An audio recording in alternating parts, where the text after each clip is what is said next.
नमस्कार. आज 8 मार्च महिला दिन. महिला दिनानिमित्त तुम्हा सर्वांना खूप खूप शुभेच्छा. आजच्या दिवशी मला हे सांगताना आनंद होतोय की आजही आपण भारतातील 70 कोटी महिलांना नीट खायला देत नाही. इतकी कमी संख्या का?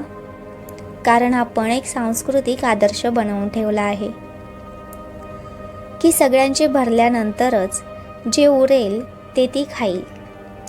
इतरांची सेवा करणे हा तिचा धर्म आहे आणि आपण महिलांसाठी अब्रू, इज्जत, लज्जा अशी मोठी मोठी मूल्ये उभी केली आहेत.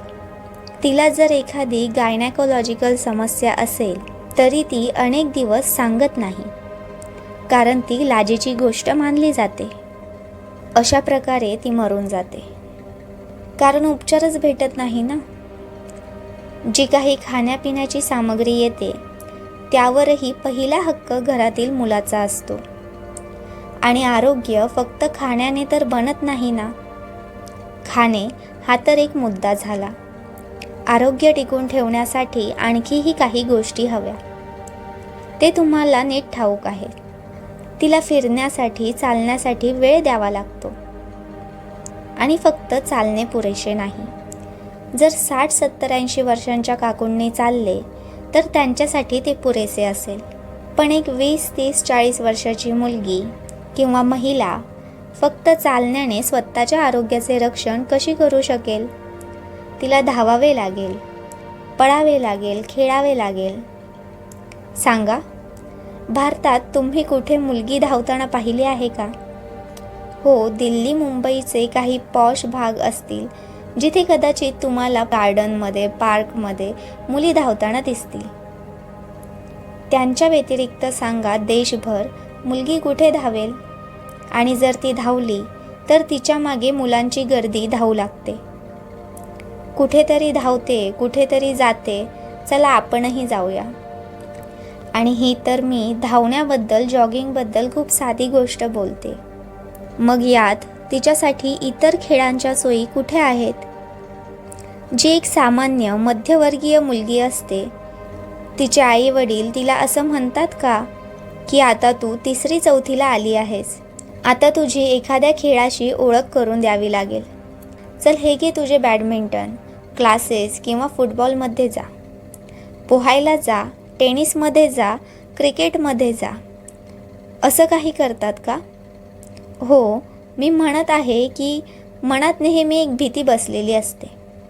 आणि त्याच भीतीपोटी माणूस म्हणतो की अशी कटकट कोण निर्माण करेल जिला पुढच्या 20-25 वर्षांपर्यंत घाबरत घाबरत वाढवावं लागेल. आधी तर तिला घाबरत घाबरत वाढवा. भीतीचं वातावरण असं असतं की मुलीचा बाप जो गरजू आहे, जो दबलेला आहे, जो आपली पगडी हातात घेऊन फिरतो की माझी अब्रू वाचवा, तो मुलीचा बाप आहे. आणि मुलीच्या बापाची अब्रू वाचवण्याची जबाबदारी कोणावर असते? मुलीवर. मग घराची अब्रू कोणाच्या खांद्यावर असते? मुलीच्याच खांद्यावर. मुलगा कसाही निघाला, उनाड निघाला किंवा भयानक व्यभिचारी निघाला तरी घराच्या अब्रूचं तितकं नुकसान होत नाही. पण मुलीच्या चारित्र्यावर 2 शिंतोडे जरी उडाले तरी घराची अब्रू अक्षरशः रस्त्यावरच्या धुळीला मिळते. असंच चालतं ना. आणि याला आपण काय म्हणतो? आमचे कल्चर, आमची संस्कृती. आपल्या याच संस्कृतीचा निकाल म्हणजे हा भयानक नरसंहार आहे. याला इथे नारीसंहार म्हणा. आणि घराची इज्जत आपण मुलीच्या खांद्यावरही ठेवली नाही, ती तर आपण तिच्या जननेंद्रियांमध्ये ठेवली आहे. मुलीला जर कोणी येऊन छेडलं, मुलीचं थोडं जरी लैंगिक शोषण झालं तर आपण म्हणतो घराची इज्जत गेली. आणि हे सर्व काय आहे?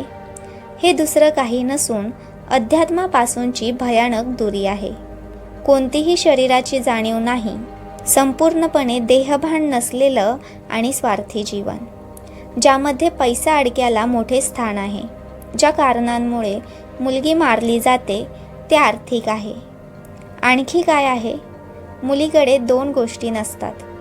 एक म्हणजे शारीरिक ताकद आणि दुसरा पैसा.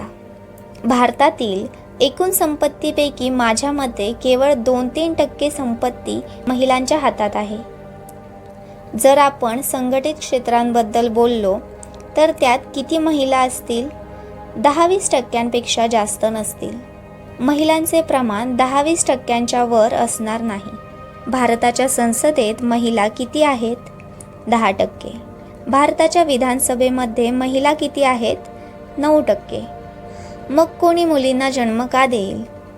ओझं बनण्यासाठी, हुंडा देण्यासाठी आणि रात्रंदिवस त्यांच्या सुरक्षेची चिंता करत राहण्यासाठी? की उद्या एखाद्या गुंड्याने येऊन छेडलं तर पूर्ण घराण्याची इज्जत धुळीला मिळेल या चिंतेत पडून राहण्यासाठी कोणी मुलींना जन्म का द्यावा? आणि म्हणूनच जन्माआधी मुलींची हत्या केली जाते. भारताच्या कंपन्यांमध्ये मुख्य कार्यकारी किंवा अधिकारी पदावर महिलांचे प्रमाण फक्त 5% आहे. मग कोण का जन्म देईल? तुम्ही बाप आहात. तुम्ही कशाला मुलीला जन्म द्याल? बाप मारत नाहीत. बापापेक्षा जास्त तर आई मारते. पितृसत्तेने स्त्रीच्या मनात स्त्रीबद्दल इतका तिरस्कार भरला आहे की त्याची गिनतीच नाही. मम्मीची परी असं तुम्ही ऐकत नाहीत, तर आईचा मगरमच्छ मुलगा असं ऐकता. मग परी बनलीच तर ती थोडीफार बाबांची परी बनू शकते.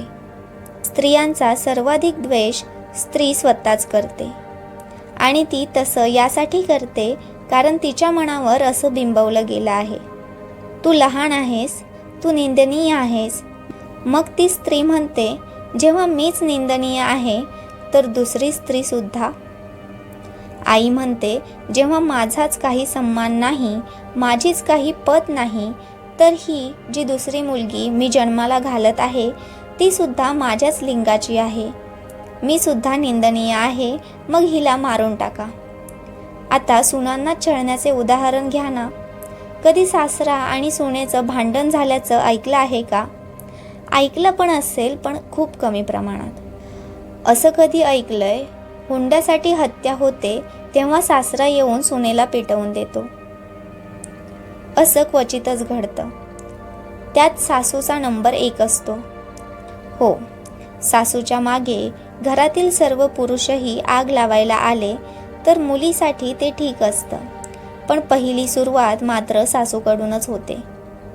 बघा, जिथे अध्यात्म नसेल तिथे हिंसा होणारच. मग ती हिंसा प्राण्यांप्रती असो, आपल्या घरच्यांप्रती असो, दुसऱ्या धर्मातील लोकांप्रती असो, दुसऱ्या देशांप्रती असो किंवा आपल्या स्वतःच्या मुलींप्रती असो. जिथे अध्यात्म नसेल तिथे हिंसा होणार हे नक्की. ती एक नाही तर दुसऱ्या रूपात असेल, अनेकदा अनेक रूपांतही असेल. मग ती हवामान बदलाची समस्या असो किंवा या नरसंहाराची समस्या असो, या सर्वांवर एकच उपाय आहे आणि तो म्हणजे अध्यात्म. अंधश्रद्धा असेल तर मुली मरतील, परंपरावाद असेल तर मुली मरतील. हे विसरू नका की 1870मध्ये इंग्रजांना शिशुहत्या विरुद्ध कायदा करावा लागला होता. त्या गोष्टीला आज किती वर्ष झाले? 150 वर्ष. म्हणजे किमान 150 वर्ष झाली. जर 1870मध्ये कायदा केला तर त्याच्याही किमान 100 वर्ष आधीपासून हे सगळं सुरू असेल, ज्यामुळे इंग्रजांना कायदा करावा लागला. असं तर होणार नाही की त्यांनी त्याच वर्षी कायदा केला. तसं झालं नसेल, म्हणजे किमान 250 वर्षांपासून आपली मुलींना मारण्याची परंपरा आहे. तर जिथे परंपरावाद असेल, प्रथावाद असेल आणि रूढीवाद असेल तिथे मुली मरतील आणि सर्व प्रकारची हिंसा होईल. जिथे प्रत्येक प्रकारच्या मूर्खपणाला इतर आमची संस्कृती आहे असे म्हणून योग्य ठरवले जाईल तिथे मुली मरतील. अध्यात्म ही एक गोष्ट आहे आणि अंधश्रद्धा पूर्णपणे दुसरी गोष्ट आहे. अध्यात्म वेगळे आहे आणि संस्कृती पूर्णपणे वेगळी गोष्ट आहे. आपली जी संस्कृती आहे, जी आपण फॉलो करतो, ती आध्यात्मिक नाही. यावरून असेही लक्षात येते की केवळ आधुनिकीकरण आणि शिक्षणाने काहीही होणार नाही आणि उपनिषदे याच गोष्टीला अविद्या, अज्ञान प्राप्त करत राहणे असे म्हणतात. बाहेरचे ज्ञान वाढले आहे, पण आतले आत्मज्ञान वाढलेले नाही. मग तुम्ही बाहेरच्या ज्ञानाचा काय उपयोग करणार? हे करण्यासाठी तंत्रज्ञान वाढले, ज्ञान वाढले, संपन्नता वाढली, पण आपण त्या सर्वांचा वापर आपल्याच करोडो मुलींना संपवण्यासाठी केला. मुलगी हे परके धन असते. मी एकदा एका मित्राच्या लग्नाला गेले होते. तिथे मुलीचा भाऊ काही लोकांशी बोलताना म्हणत होता की आज डोक्यावरची एक मोठी जबाबदारी उतरली. विशेष म्हणजे ती महिला बँकेत कामाला होती आणि त्याच पदावर होती ज्या पदावर तिचा भाऊ होता. दोघेही एकाच पदावर असूनही तो असे म्हणाला. आणि आपल्या समाजात आणखीन एक गोष्ट दिसून येते की मुलीच्या माहेरच्या लोकांचा असा दृष्टिकोन असतो की आम्हाला तुझ्याकडून काहीही नको, तू फक्त तुझ्या आयुष्यात सुखी राहा. पण ज्या घरी ती जाते तिथल्या लोकांचे म्हणणे असे असते की आम्हाला तुझ्याकडून सर्व काही हवे आहे. शारीरिक स्तरावर तुमचे जितके शोषण करता येईल तितके आम्ही करू. त्यामुळे असे वाटते की जणू मुलींची कोणतीही उपयुक्तता नाही. आणि असेही वाटते की जेव्हा आपण एखाद्या व्यक्तीकडून खालच्या स्तरावरील जबाबदारीची अपेक्षा करतो तेव्हा त्याला एक आराम तर मिळतो की तो अनेक महत्त्वाच्या निर्णयांपासून दूर राहतो. पण यामुळे त्याची उपयुक्तता कमी होते किंवा त्याचा नकोसेपणा वाढतो. जो जितक्या उच्च दर्जाचे काम करेल तो तितकाच सुरक्षित राहील. हा एक नियम म्हणून लक्षात ठेवा. मी हे विशेषतः महिलांसाठी सांगत आहे. आयुष्यात तुम्ही जितके मोठे किंवा उच्च कार्य कराल तितकेच तुम्ही सुरक्षित राहाल. Z+ सुरक्षा कोणाला दिली जाते? जे सर्वात उच्च कार्य करत असतात, जे महत्त्वाचे लोक असतात, त्यांनाच ही सुरक्षा दिली जाते. की बाबा रे, हे तर खूप मोठे काम करत आहेत आणि म्हणून यांना काहीच होता कामा नये. जर महिला केवळ अंथरूण घालणे, कपडे धुणे, भांडी घासणे आणि मुले जन्माला घालणे हीच कामे करत राहिल्या, म्हणजेच शारीरिक स्तरावरील सर्व कामे करीत असतील, तर त्यांना सुरक्षा कोण देणार? सुरक्षा तर उच्च कामे करणाऱ्यांना मिळते. तर महिलांनी स्वतःला आयुष्यात हीच कामे सोपवून दिली. आणि अनेक महिला या अशाच असतात, ज्या म्हणतात की मी हे सगळं माझ्या स्वतःच्या निर्णयाने करत आहे.